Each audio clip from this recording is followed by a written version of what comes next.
Bonjour à tous, ceux qui sont ici et ceux qui sont en ligne. Donc pour cette nouvelle séance du séminaire d'architecture de la chaire de philosophie à l'hôpital sur l'Adamant.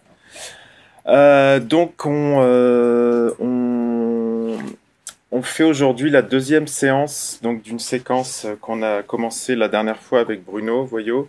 Donc l'idée c'était de confier l'organisation de ces séminaires à l'équipe de l'Adamant. Donc avec la dernière fois, vous vous rappelez, ceux qui étaient là, donc une intervention de Bruno sur la marche, et aujourd'hui une intervention d'Élise Andreu, donc, qui fait partie de l'équipe soignante de l'Adamant, sur la question de la maintenance et du soin du domicile. Et Élise va notamment présenter un travail qu'elle fait avec un groupe de soignants pour se rendre à domicile et prendre soin d'un certain nombre de choses, de réparation, de maintenance chez les patients. Donc c'est une intervention qui résonne à plusieurs titres avec les préoccupations du séminaire. D'une part, parce que ces notions de réparation, de maintenance, d'entretien, c'est des choses dont on parle beaucoup depuis le début, et c'est des choses que d'une manière plus générale, on entend beaucoup en ce moment, y compris dans l'architecture, des notions de réparation, de reconstruction, toutes ces choses-là prennent beaucoup de place dans le vocabulaire en ce moment. Il y a une exposition d'ailleurs au pavillon de l'Arsenal en ce moment qui s'appelle La Grande Réparation sur ce sujet, qui est assez intéressante. Donc voilà, c'est des nouveaux rapports à la matière, à la construction, mais aussi des nouveaux rapports au symbolique, à l'esthétique, qui peuvent aussi être investis par ces nouvelles manières de faire. Et puis donc l'intervention d'Élise aussi tombe très bien parce que c'est également exactement le sujet du dernier séminaire de l'année, donc qui sera confié à Jérôme Denis, sociologue et auteur, co-auteur avec David Ponty d'un livre qui s'appelle Le soin des choses et qui est à peu près exactement dans ce genre de sujet. Et le succès du livre, d'ailleurs, notamment auprès des architectes, montre l'importance que prennent ces concepts aujourd'hui. Ça sera la dernière séance. Et ce sera le 20 juin. Je vais pas, tant pis, je mets pas le petit calendrier, vous retiendrez les dates. Ça sera le 20 juin. Et puis l'intervention d'Élise aussi tombe bien avec la sortie du troisième film du triptyque de Nicolas Philibert, consacré aux différents lieux de soins qui composent l'ensemble Saint-Maurice, on va dire, depuis l'Adamant jusqu'à la maison mère Esquirol et jusqu'au domicile des patients. Donc ça sera le sujet du troisième film qui sort dans quelques semaines, je crois.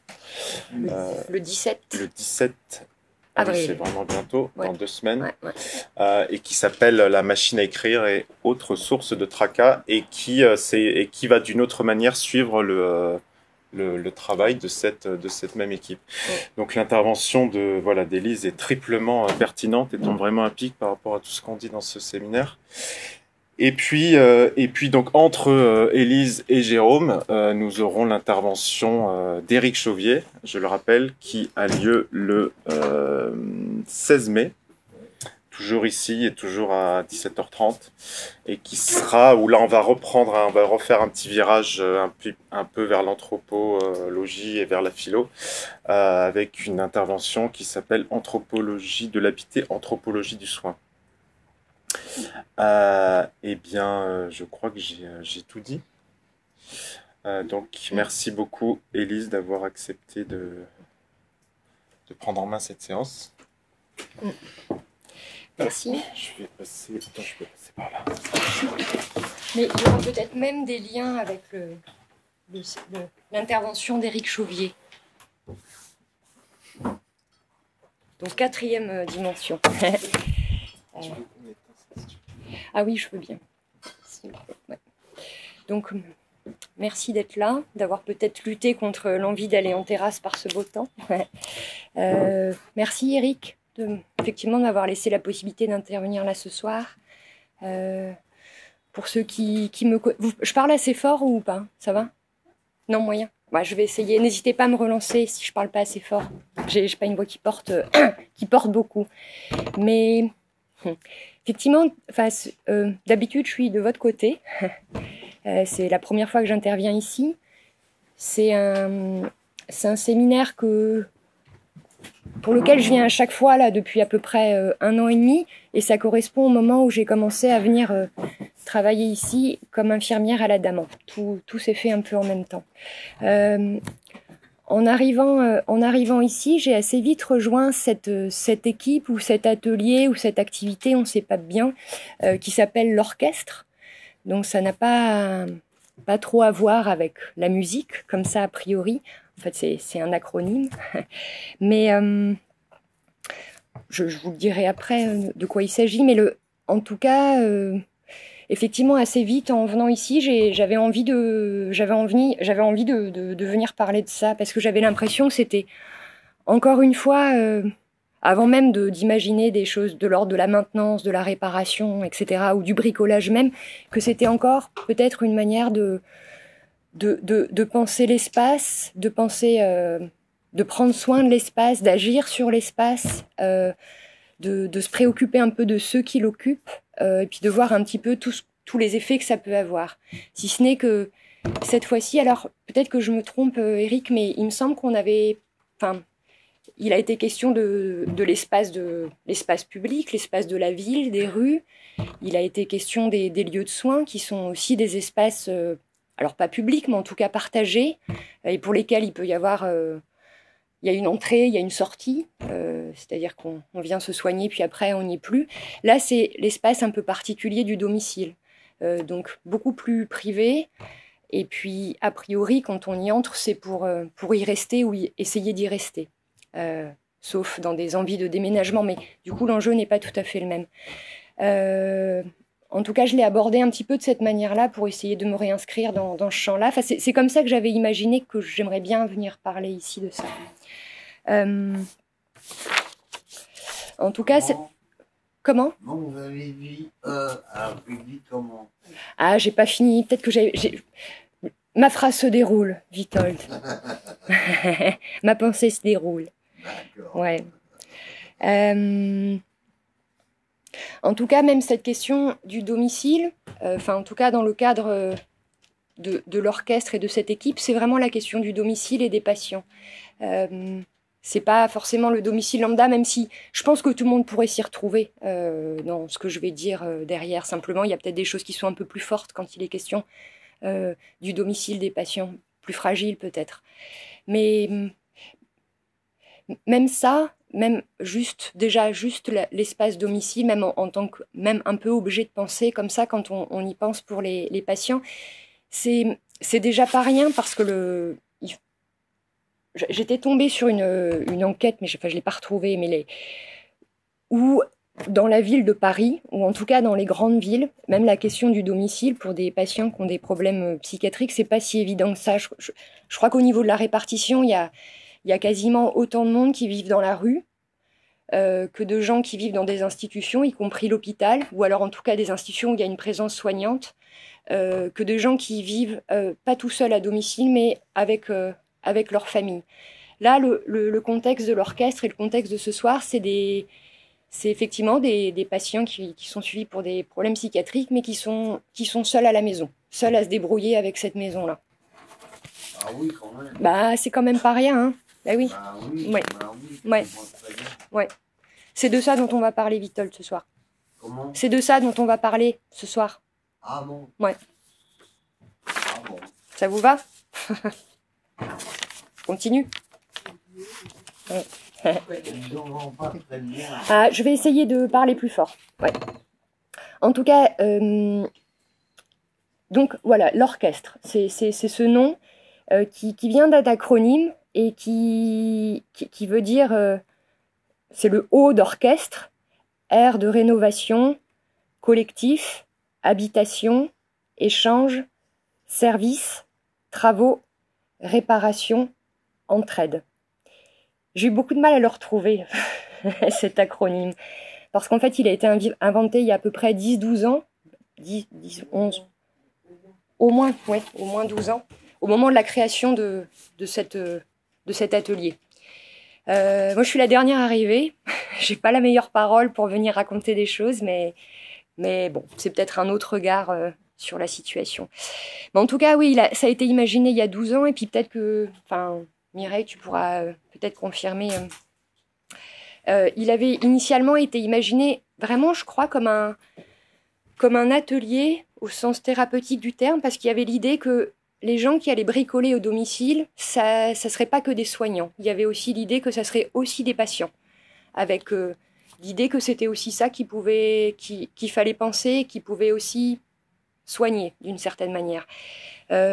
Aujourd'hui, c'est quelque chose qui se pratique plus. Maintenant, il n'y a plus que des soignants qui sont dans cette équipe. C'est pour ça que j'y équipe. C'est un peu difficile de dire atelier. Et là où l'aspect thérapeutique est assez centré, c'est plutôt sur les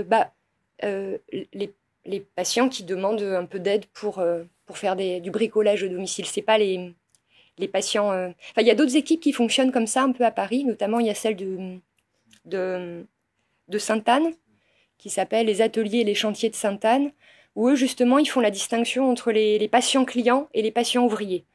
Ils ont réussi à... Enfin, ils ont une équipe à plein temps. Je crois qu'ils sont 4 ou 5 aujourd'hui, investis tous les jours, enfin 35 heures par semaine. Et ils peuvent vraiment, vraiment, à la fois faire un travail avec les patients bricoleurs, donc avec un temps d'atelier et de formation, et puis un temps où ils vont faire les chantiers ensemble. Ça, c'est quelque chose qui avait été imaginé ici aussi, mais comme on fait plein d'autres choses, on n'a pas pu consacrer une équipe et un temps complet à ça, et aujourd'hui, on n'a plus qu'une demi-journée par semaine, voire une journée. Donc, on est centré plutôt sur les patients et leur domicile. Mais il n'y a plus que nous comme bricoleurs. Il y a des bricoleurs par ailleurs, mais dans un autre atelier qui s'appelle La Source, ici, des patients bricoleurs. Mais il est question, cette fois-ci, plutôt de bricoler dans un lieu qui est ici et qui sont des objets un peu tiers, ce qui est pas rien. C'est-à-dire que là, si on imaginait reprendre ce travail avec les patients qui pourraient bricoler aussi, c'est quand même pas rien qu'un patient vienne chez un autre patient, et puis peut-être qu'ils viennent aussi toucher, transformer ces objets-là. C'est quelque chose qui prend un peu de temps. Donc, Et l'orchestre? Eh ben, c'est de ça dont je parle. Ouais. Ouais. Et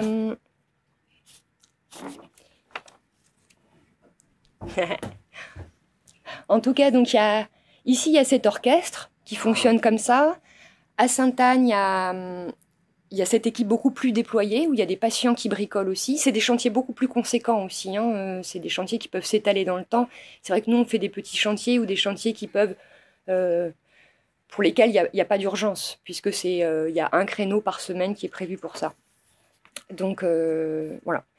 Après, dans cette histoire de bricolage, il y a finalement pas que cette équipe qui bricole. Pour ceux qui connaissent pas forcément bien le milieu de la psychiatrie, depuis la sectorisation, c'est-à-dire le moment où on s'est dit que les patients, quand ils avaient besoin de soins, ça pouvait se passer aussi en dehors de l'hôpital, ça pouvait se passer à la maison ou dans d'autres endroits. Il y a plein de lieux de soins qui se sont créés dans le domaine public et qui se sont appelés les centres médico-psychologiques. Et à partir de là, il y a eu aussi des équipes des centres médico-psychologiques qui ont commencé à aller aussi au domicile des patients qui, jusqu'à maintenant, n'avaient pas de domicile. Donc, c'était un peu cette découverte-là. Et il n'empêche que... Donc ça, c'était dans les années 70. Mais il n'empêche que depuis ce moment-là, j'ai envie de dire, tous ceux qui ont ces expériences de visite à domicile, le raccourci CVAD, tous les soignants, même quand ils viennent voir un patient, il y a toujours un petit moment où on fait quand même un peu de bricolage. C'est-à-dire que on vient voir quelqu'un, mais s'il y a une ampoule cassée, on va la réparer. Enfin, tout le monde fait toujours un petit peu de bricolage. Mais là, voilà, la différence, c'est que cette équipe, elle est vraiment dédiée à ça. Et on prend le temps pour ça. C'est pas au décours d'un entretien qu'on vient réparer une ampoule, c'est qu'on vient vraiment pour ça. L'entretien peut être là aussi, mais plutôt en deuxième position. Voilà. En tout cas, aujourd'hui, on est donc dans cette équipe officiellement 4.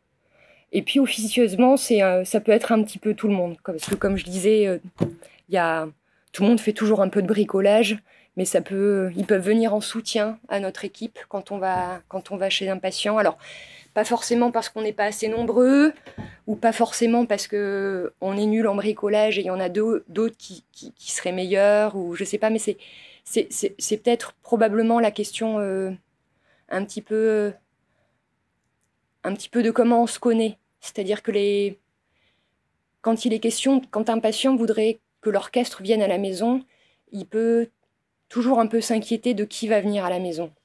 C'est-à-dire, ils nous connaissent, mais il y en a qui connaissent mieux que d'autres, et ils peuvent avoir parfois quelques préférences, et on peut parfois un petit peu négocier pour savoir qui va être là. Ça peut beaucoup compter. Donc là encore, c'est pas forcément sur des compétences techniques, mais ça va être sur des liens qui sont là et qui peuvent compter, parce qu'effectivement, on rentre pas dans les maisons comme ça. Et d'ailleurs, moi, je le vois bien en étant une des dernières arrivées. C'est quand des personnes ont des soucis techniques ou de réparation à la maison, ils viennent pas forcément me voir. Soit je suis pas forcément encore bien identifiée dans cette équipe, soit ils me connaissent pas hyper bien non plus. Et ils ont eu l'habitude avec d'autres personnes qui puissent venir à la maison, et venir me voir, ça peut être peut-être on se connaît pas encore assez. Donc je viens pas forcément à chaque fois, ou j'y vais progressivement, ou en tout cas avec quelqu'un qui connaisse un peu mieux, et où ça pourrait peut-être faciliter les choses.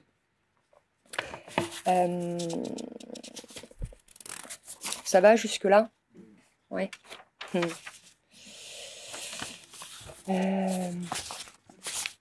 Donc là, j'ai noté quelque chose. Finalement, la compétence technique, parfois on s'en moque un peu. Mais c'est vrai, c'est pas toujours ça qui compte. Il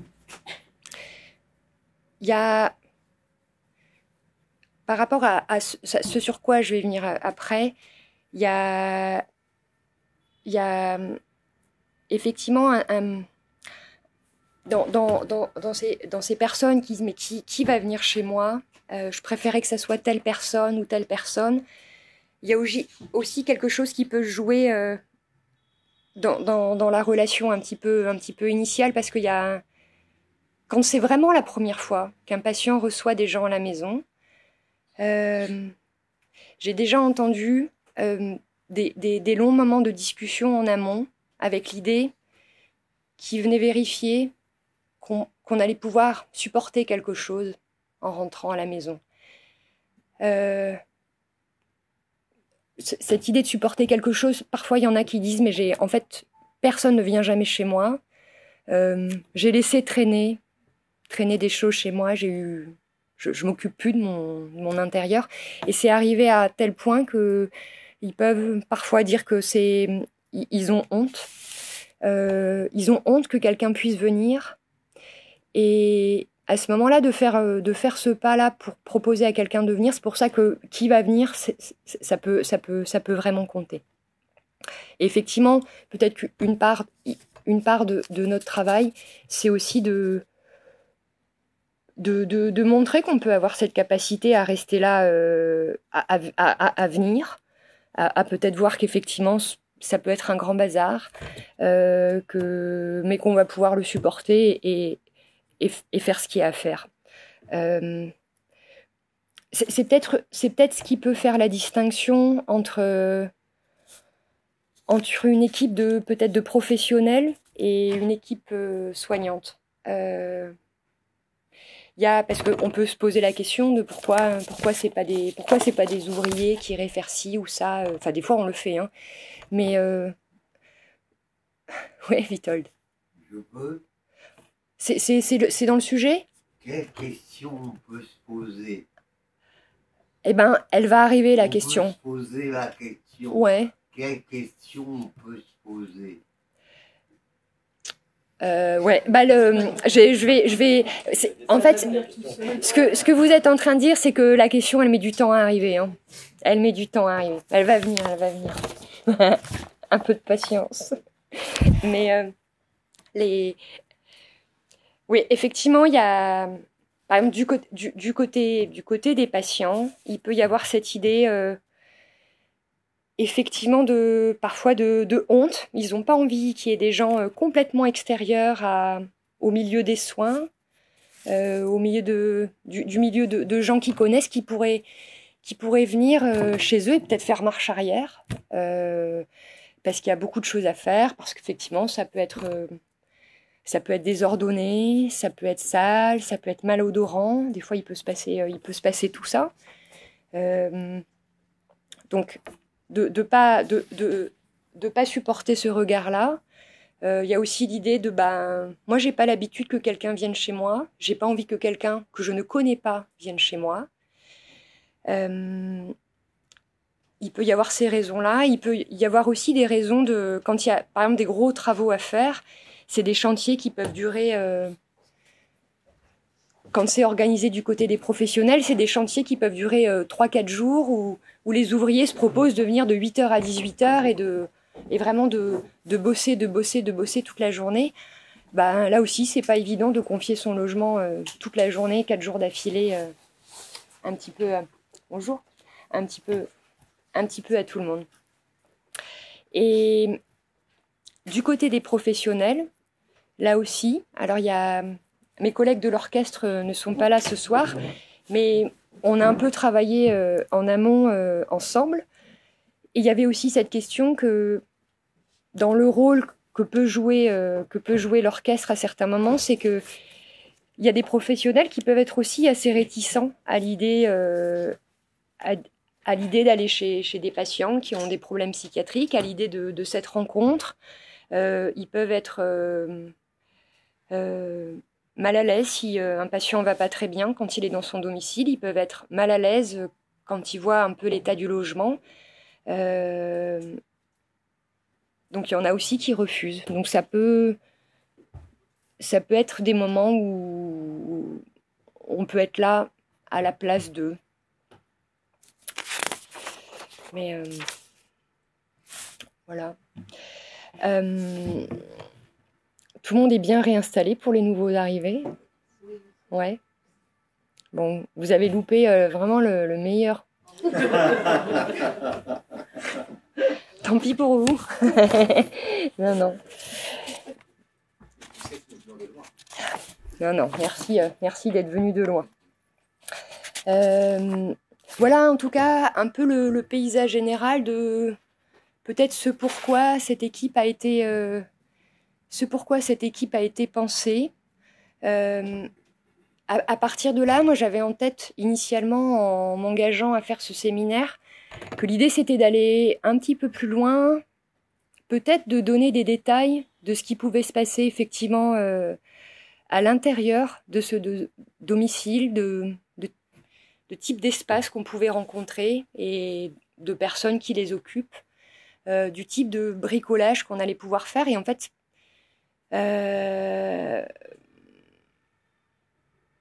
j'ai trouvé ça compliqué de pouvoir essayer d'imaginer ça. Parce que justement, il me semble qu'on est vraiment dans l'espace privé. J'étais assez gênée de venir raconter ce qui se passait vraiment à l'intérieur. D'autant que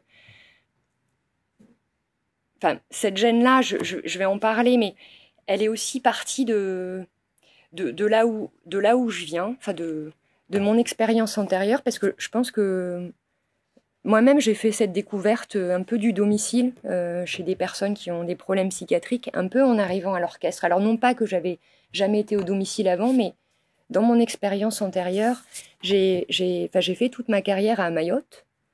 Donc c'est assez loin d'ici, mais surtout on vit bien différemment. Et j'étais déjà infirmière en psychiatrie à cette époque et je faisais des visites à domicile. Mais cette question du domicile, elle s'était vraiment jamais posée en ces termes-là, tels que on peut se les poser quand on intervient à l'orchestre ou tels que je peux me les poser quand j'essaie de préparer ce séminaire.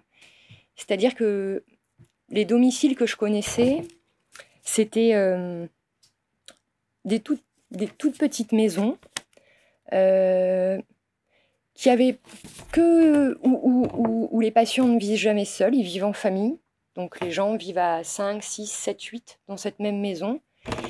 C'est des maisons qui sont investies que sur un plan très fonctionnel, en fait. C'est juste un endroit où on dort, c'est-à-dire qu'on rentre dans les maisons, les matelas sont empilés, et on sort les matelas la nuit, et le matin, on les re-range. Et sinon, c'est un endroit dans lequel on ne va pas. Et du coup, même la question même de l'espace privé, elle ne se pose pas en ces termes, parce que ce qui relève du privé, c'est pas dans les maisons, ça se passe. Ça se passe complètement ailleurs. Donc, entrer dans un domicile, venir chez des patients, ça n'a... Je sais pas, ça ne pose aucune question, en fait. Enfin, on s'en préoccupe pas, c'est presque un non-sujet. Et du point de vue de la clinique, ce que j'aurais peut-être bien voulu, ce que j'avais initialement voulu développer pour l'orchestre, en fait, là aussi, à Mayotte, quand on rentre au domicile des gens, il y a tellement pas grand-chose. Et c'est tellement juste une fonction un peu de dortoir. Et puis cette famille, les familles sont là pour tout border. Finalement, même cliniquement, ça présente presque aucun intérêt. Enfin, aucun intérêt. C'est-à-dire que à d'autres endroits, mais même pas forcément que dans le contexte, on va dire, pathologique, mais même, je trouve que d'entrer dans un domicile... Enfin, moi, quand je suis revenue en France, et d'entrer dans un domicile chez des gens, même pas dans le cas des patients, je trouve qu'il y a... On sent qu'on passe un passage... Enfin, j'avais oublié, il y a des digicodes, il y a des sonnettes, il y a des paillassons, il y a l'œil de Judas, il y a tout ça. J'ai l'impression qu'il faut... on s'invite pas, on attend d'être invité, on vérifie d'être invité. Quand on est devant la porte, on redemande si on peut entrer. Enfin, je trouve qu'il y a quand même, il y a quand même tout ça qui est extrêmement lourd, qui marque une séparation énorme entre ce qui se passe dehors et ce qui se passe dedans. Et on sent que là où se joue l'intimité et l'espace privé, c'est vraiment là. Enfin, j'ai envie de dire, ça a presque une dimension aussi assez culturelle. Enfin, en tout cas, moi, j'ai fait l'expérience d'un ailleurs où c'est pas là que ça se passe. Le privé, il est pas là.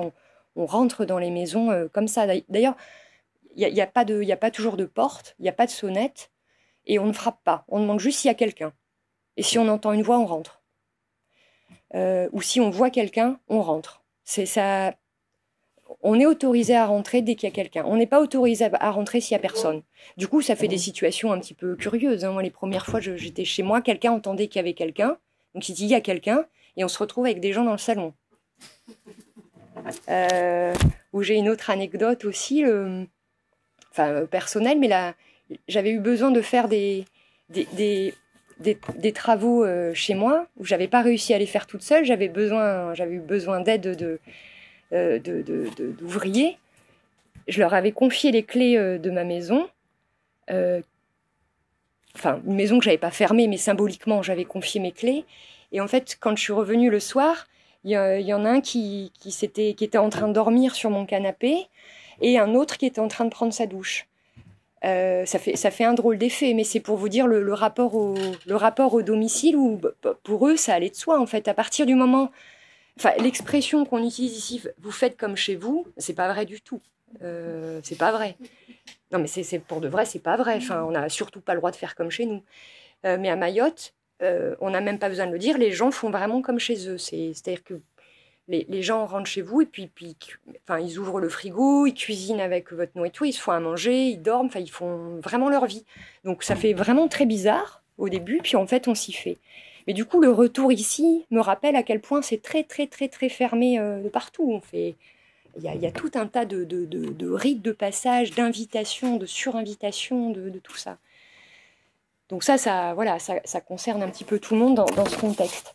Mais du coup, à la fois, moi, j'ai redécouvert ces entrées ces domiciles comme espace privé, et puis c'est cette manière d'entrer qui est pas évidente, et qui, en plus, peut, dans le contexte de personnes seules qui peuvent être suivies en psychiatrie, où la question du domicile comme espace privé peut être encore plus forte, vraiment avec une séparation, je trouve des fois encore plus forte, encore plus forte, quoi. Enfin bon, bref, en tout cas, je suis quand même arrivée avec ce paysage-là, donc c'est... Mais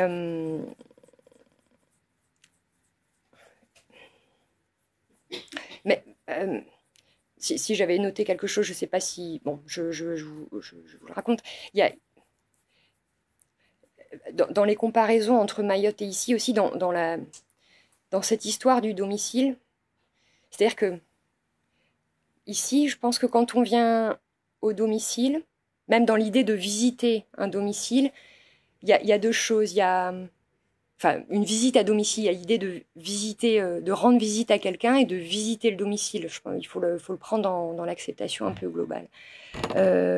Effectivement, à Mayotte, on ne visite pas un domicile, on visite vraiment quelqu'un, le domicile. Enfin, de toute façon, tout le monde habite un peu dans la même maison. C'est des maisons qui se transportent, enfin, qui sont juste faites de tôle. C'est pas visite du domicile. Non, on le vit. Visite à domicile. Oui, ouais.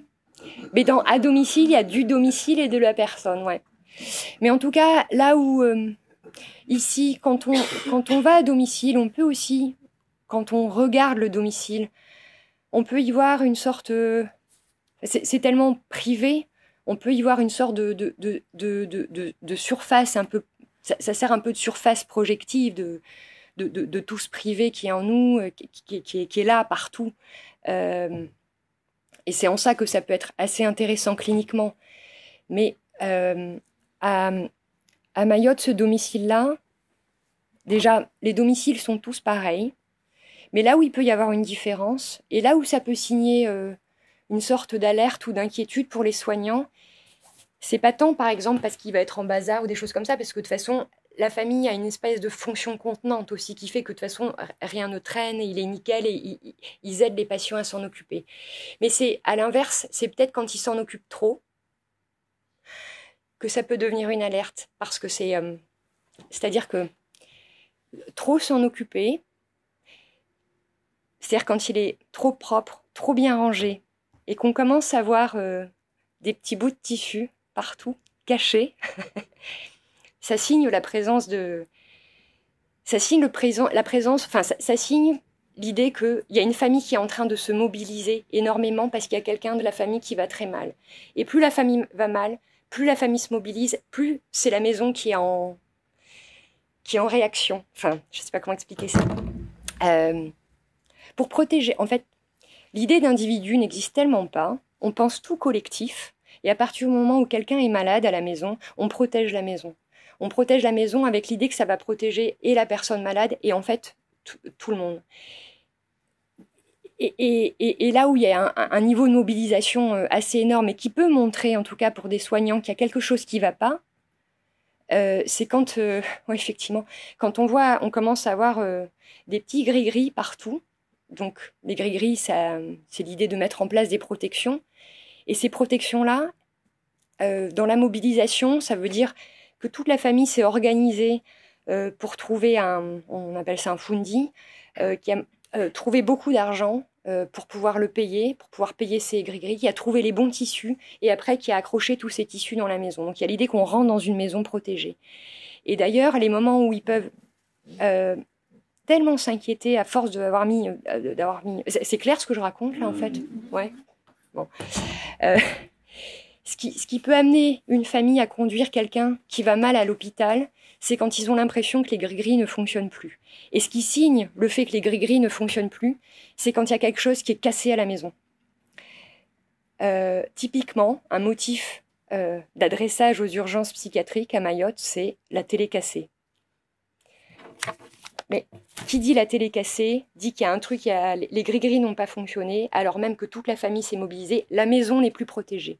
On pense pas tant aux malades, on pense à la maison.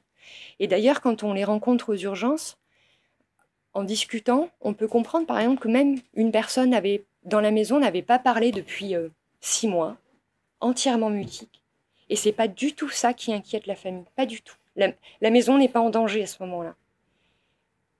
Ils peuvent ne rien faire, ne pas forcément se mobiliser ou mettre quelques gris-gris. Mais c'est quand c'est la maison qui commence à être en danger que là, tout le monde s'active et que les personnes finissent par passer aux urgences. Et d'ailleurs, on dit les gens ont une maladie de la maison. Je ne sais plus comment on le dit en shimaoré, mais on a une maladie de la maison là-bas. Enfin bon, voilà. En tout cas, j'étais arrivée un peu avec ça. Et c'est vrai qu'en arrivant ici... ouais, cette entrée qui est compliquée dans tous les domiciles de tout à chacun, enfin les Français accueillent mal quand même. Non, non, mais pas l'accueil facile. Mais aussi de... Voilà, qu'est-ce qu'on va découvrir à l'intérieur.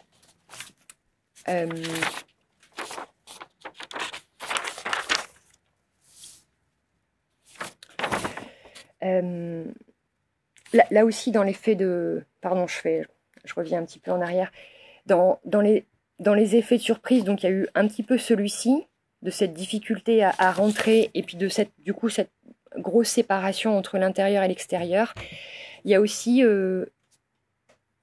j'avais tellement pas ça en tête que quand j'avais commencé à rejoindre l'orchestre, j'avais imaginé que ça serait vraiment une activité qui mobiliserait peut-être juste la question du corps, qui engagerait le corps. C'est-à-dire, je m'étais dit, bah voilà, on va bricoler ensemble, on va utiliser des outils, on va travailler en hauteur, on va travailler au sol, ça sera un peu le corps dans l'espace. Enfin, j'avais plutôt imaginé quelque chose comme ça, qui me plaisait plutôt bien. J'avais aussi imaginé qu'on serait dans... Enfin, ce que je faisais à Mayotte, c'était plus le contexte de la crise et des urgences. Donc moi, je connaissais que des gens qui allaient très très mal. Et finalement, je savais pas comment c'était un petit peu dans le quotidien, quand les gens vont un peu mieux, de comment on peut discuter, de comment ils vivent. Et je crois que j'avais aussi envie de rejoindre cette équipe parce que je m'étais dit que c'était aussi une manière de faire une rencontre avec ce quotidien-là, de comment on vit à la maison, comment on arrive à se faire à manger, comment on arrive à bricoler, à prendre soin de sa maison, de faire son lit, enfin les petites choses comme ça. Mais effectivement, c'est pas ce travail-là que j'ai rencontré.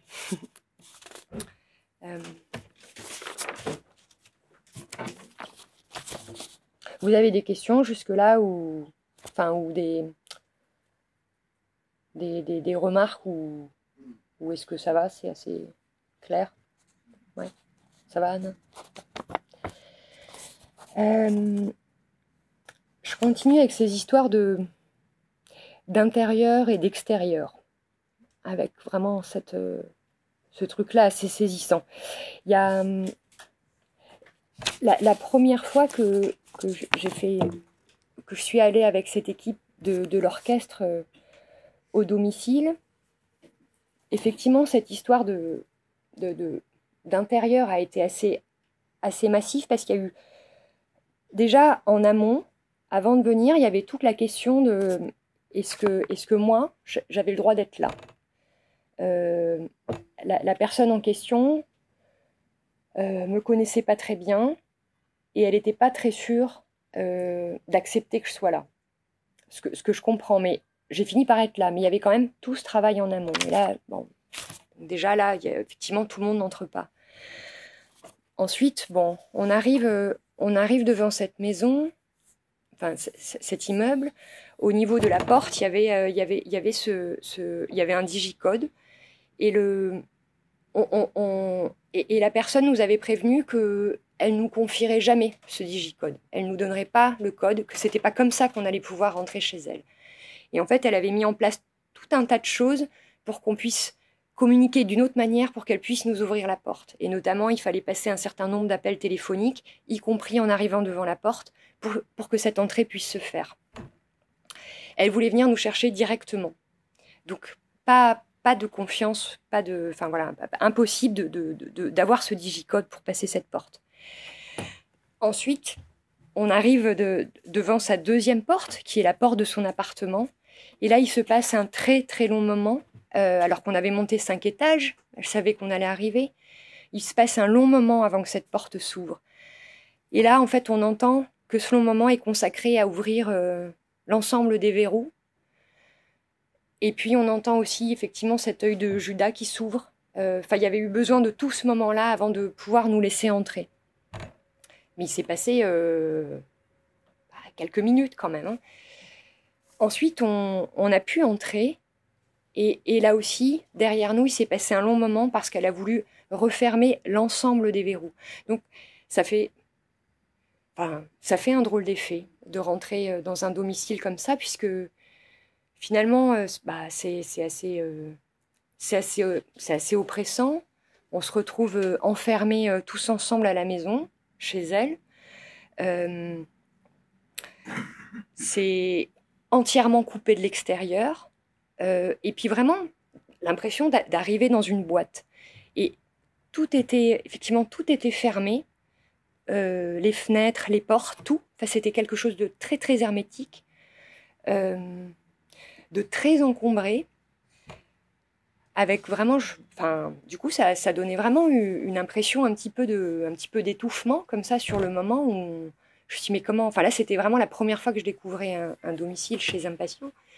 Et je me suis demandé comment on allait pouvoir circuler dans cet appartement, comment on allait pouvoir respirer, comment on allait pouvoir y rester, et comment on allait pouvoir même bricoler.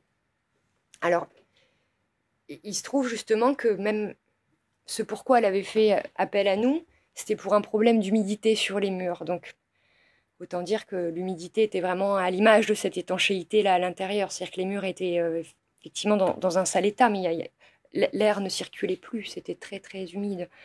Mais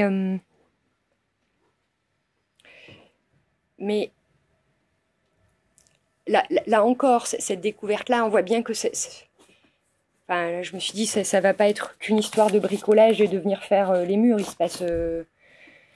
se passe autre chose. Il y a d'autres choses qu'on a envie de faire dans cet appartement. Deuxième chose, c'est aussi dans cette découverte-là, c'est l'écart perçu, enfin que j'ai perçu entre cette personne que je pensais un petit peu connaître, que je trouvais qui avait l'air d'aller plutôt pas trop mal comme ça, et de rentrer dans le domicile en disant mais en fait ça va pas du tout. L'écart est massif. À aucun moment je m'étais imaginé un intérieur comme celui-ci. Et en même temps, troisième truc, voilà, cette demande qui concerne plutôt l'humidité des murs et qui me paraît pas très, enfin, juste c'est la conséquence de tout cet enfermement, mais qui me paraît pas effectivement le plus pertinent par rapport à tout ce qui se passe, tout ce qui se passe là autour. Donc je me suis dit, bon, c'est pas effectivement là où je pensais on allait être dans du bricolage pur et dur, dans quelque chose qui allait engager le corps, engager tout ça. C'est tout autre chose qui se passe.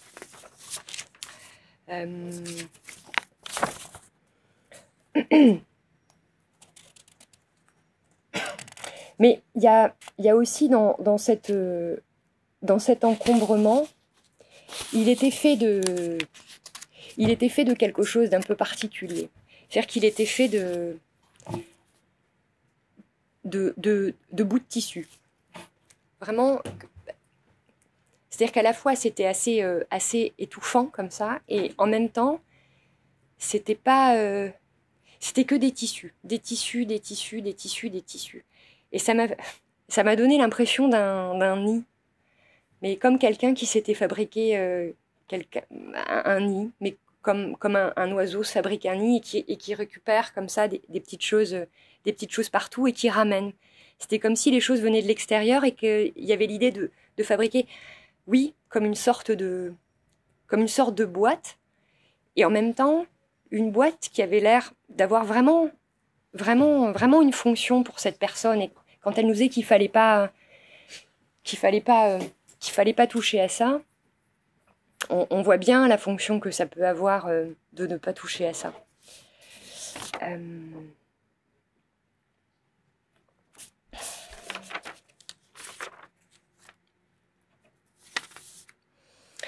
Et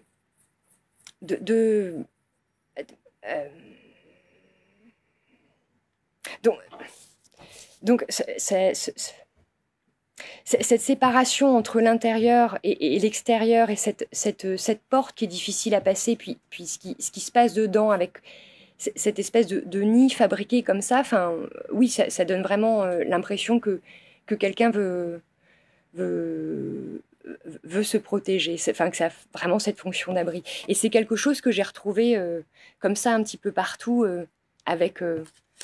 dans d'autres domiciles. Et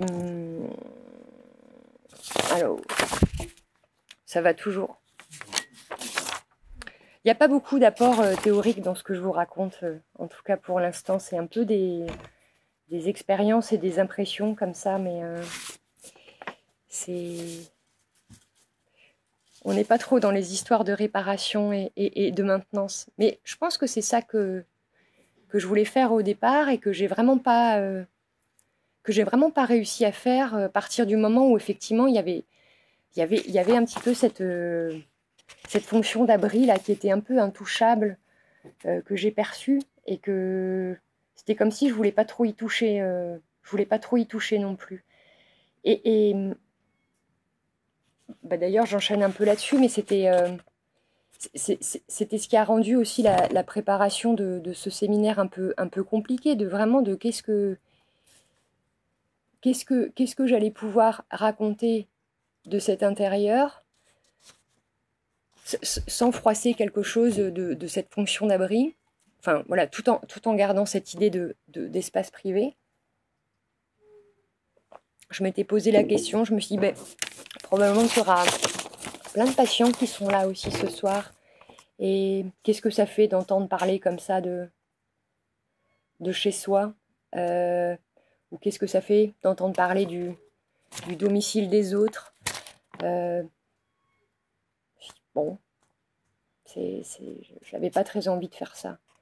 J'ai essayé de plein de manières différentes, d'essayer quand même d'y aller, mais j'ai fait que de tourner en rond. Il y a des gens qui me demandaient si j'allais si j'allais montrer des photos. Là aussi, je me suis dit, mais ça... Non, ça va pas le faire. Enfin, j'ai pas envie de montrer des photos. Et j'ai essayé de réfléchir à qui montre des photos d'un logement, d'autant plus quand il n'est pas en très bon état et qui en plus est habité. On les connaît pas, même des photos de logement, même quand ils sont en très bon état, on les voit rarement. Enfin, on les voit par exemple dans les vitrines d'agences immobilières, mais les gens ils sont plus dedans. Ils habitent déjà ailleurs. On les voit on voit des images, des projections 3D même de promoteurs immobiliers qui présentent comme ça des intérieurs. On voit des salons, on voit ci, on voit ça. Mais les gens, ils sont pas encore dedans. Il n'y a personne.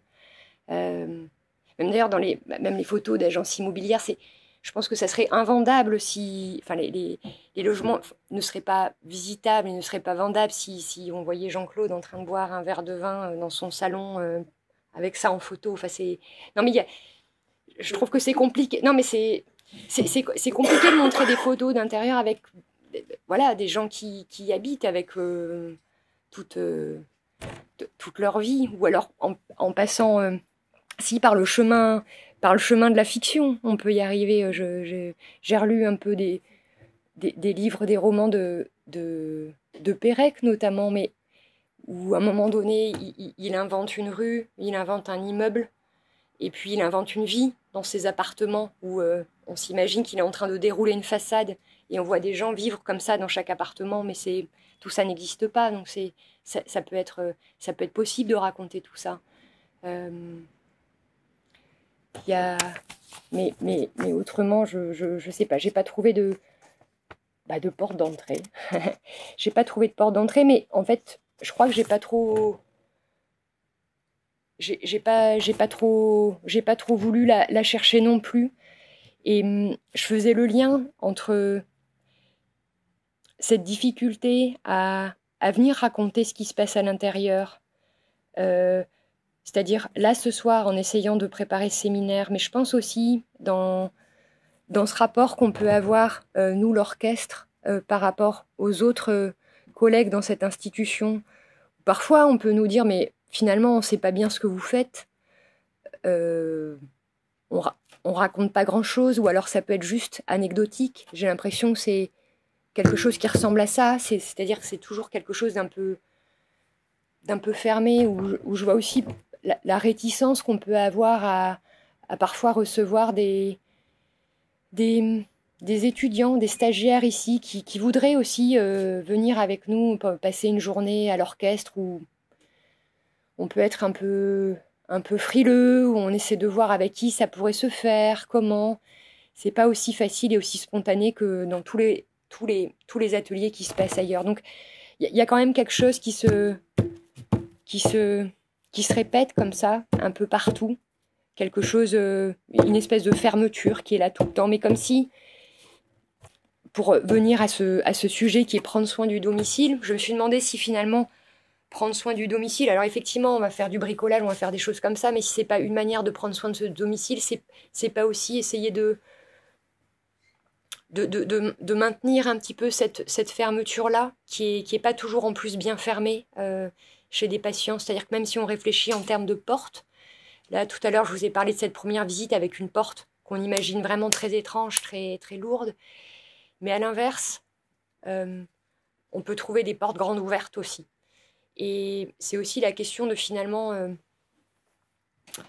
où quand on vient à domicile, de se poser la question de où est l'intérieur, où est l'extérieur pour ces patients, c'est-à-dire à quel endroit ils se sentent en sécurité, à quel endroit ils ne le sont plus, où est-ce qu'eux ils mettent leur porte, est-ce que cette porte elle est au bon endroit, ou est-ce qu'il ne faut pas, nous, dans notre rôle de prendre soin du domicile, essayer de peut-être de déplacer cette porte ou d'en faire plusieurs, de faire des couches de portes comme ça. J'ai en tête une fois on est arrivé au domicile d'un patient qui nous attendait. Enfin, il savait qu'on allait venir chez lui, normalement. La porte, on est arrivé sur le palier, la porte était ouverte. Mais vraiment grande ouverte. C'est un peu inquiétant quand c'est ouvert comme ça. Même quand c'est ouvert, il y a toujours effectivement ce doute de est-ce qu'on entre, est-ce qu'on n'entre pas. D'ailleurs, je crois que dans le droit français, on n'a pas le droit de rentrer.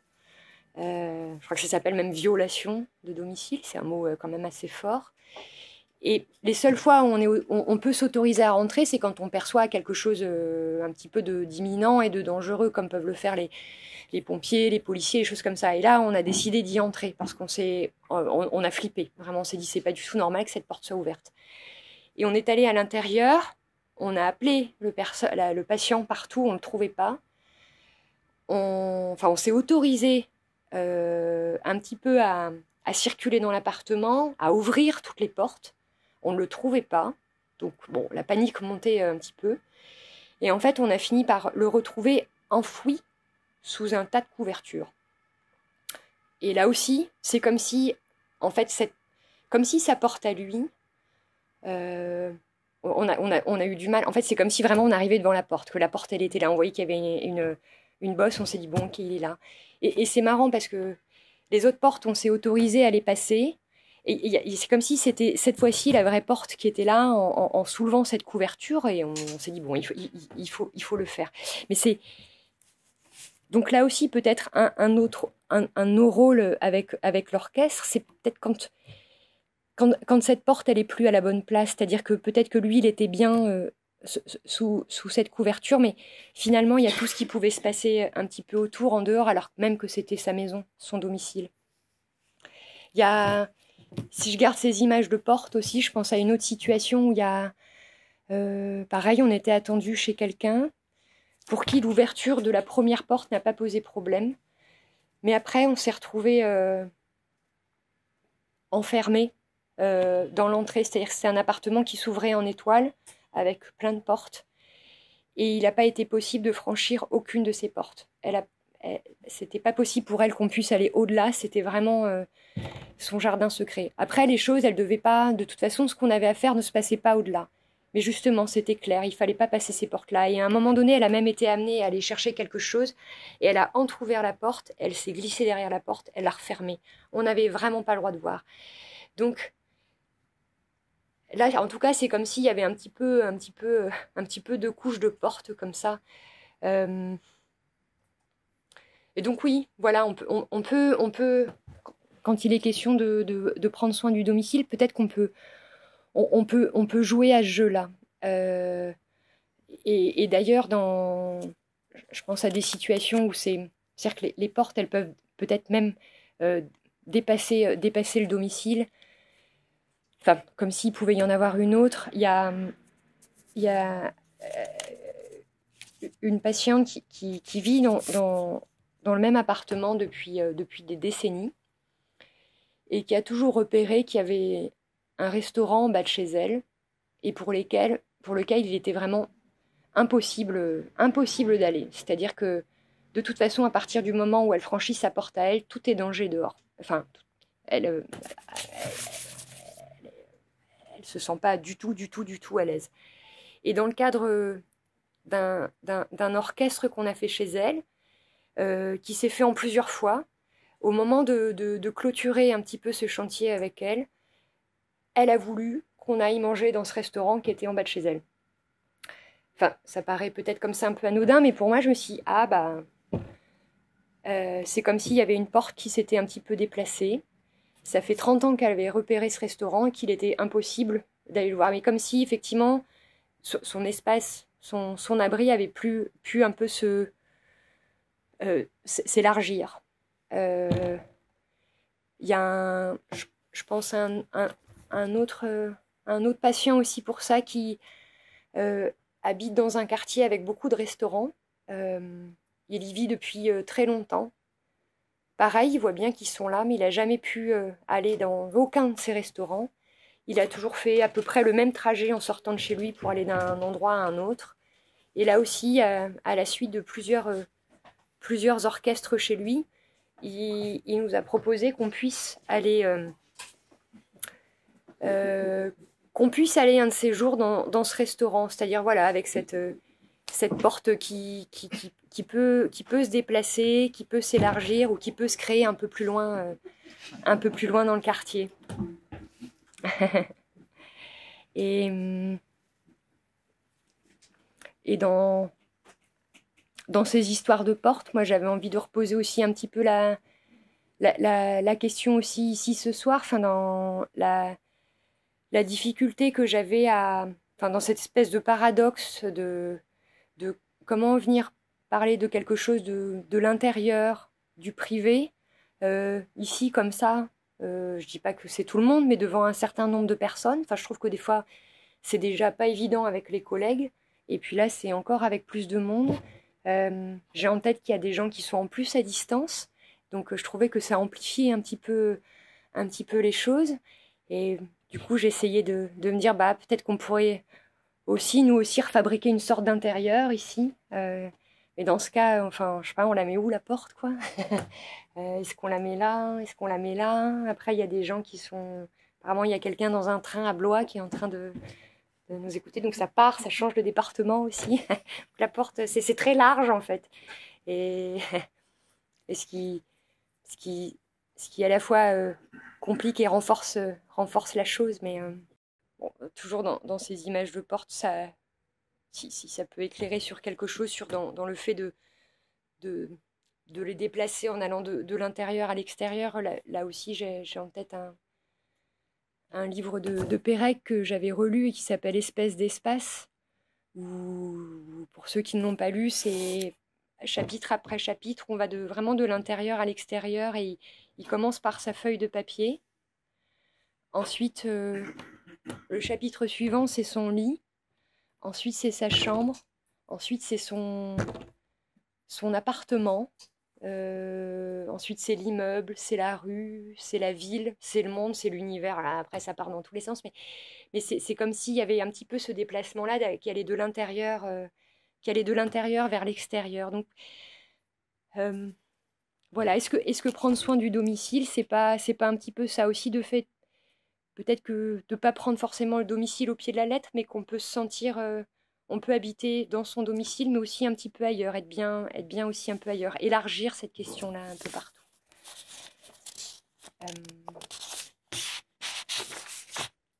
Et il y a aussi quand je me demandais comment les autres faisaient, est-ce que d'autres avaient réussi à aborder cette question-là avec peut-être un petit peu de délicatesse que j'ai pas forcément, comment parler de tout ça. Il y a je pensais au film de Nicolas Philibert, celui qui va sortir le 17 avril, au titre qu'il a choisi. C'est-à-dire que, donc là, c'est un triptyque. Enfin, le premier film se passe à l'Adamant, ça s'appelle Sur l'Adamant. Le deuxième film se passe dans les services de Rosa Parks et Averroès, et ça s'appelle à Rosa Parks et Averroès. Et le troisième en fait, qui se passe au domicile, il l'a pas appelé chez un tel ou chez un tel. Ou ça s'appelle pas au domicile quelque chose. Ça s'appelle machine à écrire et autres sources de tracas. Alors, c'est pas une discussion. Alors, j'ai pas vu le film comme vous. C'est pas une discussion que j'ai eue avec lui, mais ça m'a amusé. Je me suis dit, bon, bah, il a réussi un petit tour de passe-passe. C'était peut-être pas possible pour lui de nommer les choses comme ça non plus, d'accéder directement à quelque chose de l'intérieur. Et je sais pas si vous avez vu l'affiche de ce film. Là aussi, je trouve ça très parlant. C'est une affiche qui a l'air, c'est une image où on semble être dans la rue.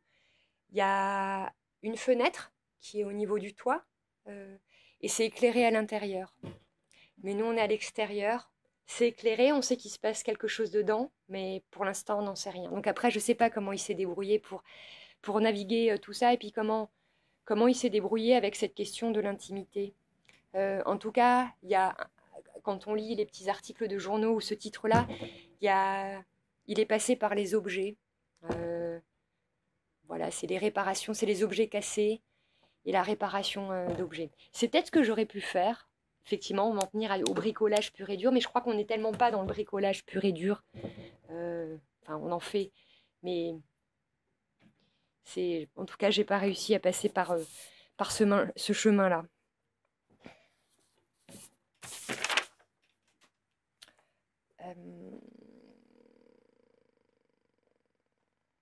J'avais essayé aussi un petit peu de chercher comment on parlait de l'intimité finalement,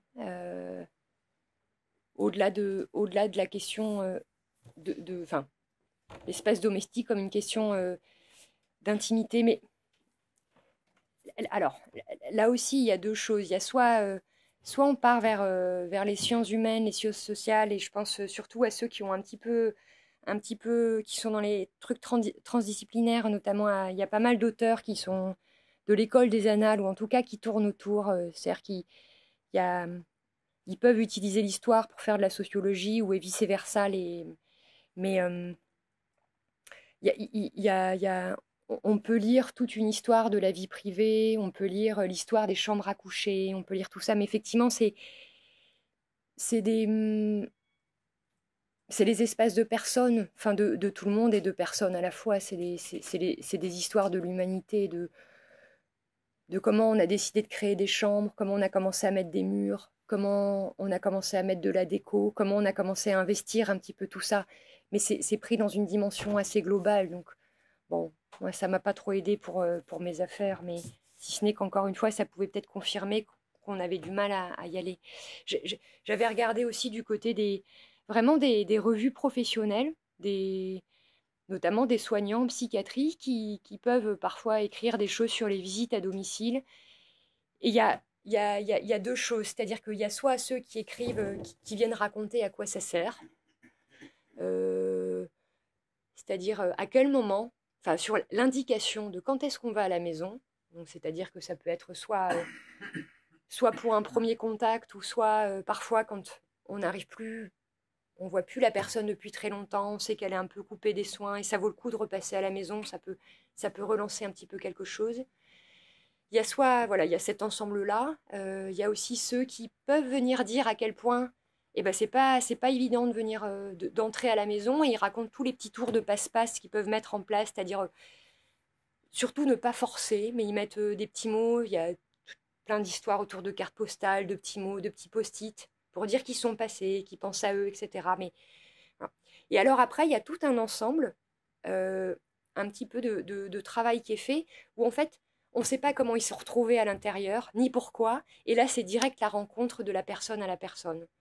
Ou là où ils peuvent parler de l'intimité, c'est pas tant l'intimité de l'espace, qui est aussi l'intimité de la personne, ça va être un petit peu à quel point ils peuvent être à certains moments bousculés, parce qu'à partir du moment où on rentre chez quelqu'un, c'est aussi les règles de ce chez quelqu'un qui font un petit peu foi, et c'est le moment où il y a des questions qui se posent pas, mais c'est vrai, quand par exemple s'il y a un entretien qui se fait ici dans un lieu de soins, les patients vont pas poser tout à fait les mêmes questions que quand on va se retrouver chez eux, ou parfois ça va être des questions plus intime, on est dans leur intimité, mais ça va être, ah bah, est-ce que vous êtes mariés? Est-ce que vous avez des enfants? Est-ce que si? Est-ce que ça? C'est un peu des nouvelles questions. Et il y a tout un ensemble d'articles qui peuvent être en lien avec ça, c'est-à-dire comment quand on sort du cadre institutionnel, comment on se refabrique un peu un cadre interne quand on est au domicile patient, comment on peut se débrouiller un petit peu avec toutes ces questions-là. Voilà, mais le reste, on ne sait pas. C'est toujours préservé d'une certaine manière. C'est toujours un petit peu préservé. Ou pas, parce que là où j'ai trouvé quand même un peu des choses, c'est pas vraiment le domicile, mais c'est toutes les personnes qui sont plutôt du champ médico-social, ou les personnes qui sont des aides à domicile, qui écrivent des articles sur leurs expériences au domicile des patients. Mais là encore, donc la question de l'intimité, elle est bien là. Ils essaient de la traiter et de s'en préoccuper, mais c'est exclusivement dans le rapport au corps. Et pas du tout au domicile lui-même. Sauf, j'ai trouvé un truc et c'était très intéressant. Il y a un témoignage d'une famille qui raconte que une des personnes âgées de leur famille bénéficie de tout un tas de soins au domicile. Mais alors du coup, les gens passent toute la journée. Toute la journée, tout le monde a les clés, tout le monde... Enfin, c'est vraiment la porte ouverte. C'est vraiment l'hôpital qui est rentré à la maison. Et ils disent à quel point ils sont complètement choqués de ça et à quel point ils n'arrivent pas à faire un petit peu barrage, un petit peu cette fonction porte. Et il y a un détail sur lequel ils insistent, et ils ont l'impression que c'est le dernier point de résistance, et j'ai trouvé que c'était assez énorme. Ils ont réussi à négocier le savon. C'est-à-dire que le seul truc qu'ils ont réussi à séparer pour pas qu'il y ait trop effraction dans l'intimité de cette personne âgée qui est membre de leur famille, c'est de demander à tous ces soignants et à toutes ces personnes qui défilent toute la journée que quand ils viennent et qu'ils se lavent les mains, qu'ils utilisent un savon à eux et qu'ils ne viennent pas utiliser le savon de cette personne âgée. Enfin, je me dis, ah oui, quand même, on en est là. On en est là. Et alors, je vais un peu, je sais pas où j'en suis là. Je vais clôturer. Je vais clôturer, mais sur un peu, sur une ouverture, parce que j'ai envie de dire que cet intérieur-là, à la fois, on peut l'approcher cliniquement, on peut difficilement, je trouve, le partager cliniquement, et je me suis dit, mais est-ce que ça pourrait faire l'objet, un objet de recherche en soi, cet espace du domicile? Et en même temps, je me dis, mais est-ce que c'est pas complètement contraire à tout ce que je viens de dire? Parce que c'est un petit peu dans l'air du temps, notamment dans le champ des soins. Il y a quand même de moins en moins de gens qui sont soignés à l'hôpital. Il y a quand même de plus en plus d'hospitalisation à domicile. Et je trouve que ça pose vraiment la question de comment ce domicile peut garder sa fonction de domicile et ne pas devenir un territoire de professionnels, un territoire d'experts, un territoire où on viendrait produire un savoir, le savoir du domicile, le savoir de l'intimité, le savoir de tout ça. Et c'est-à-dire comment on peut se partager des trucs à ce sujet quand même, et en même temps sans que ça soit un nouveau champ comme ça de, de, de recherche, parce que tout ça est très, très, enfin,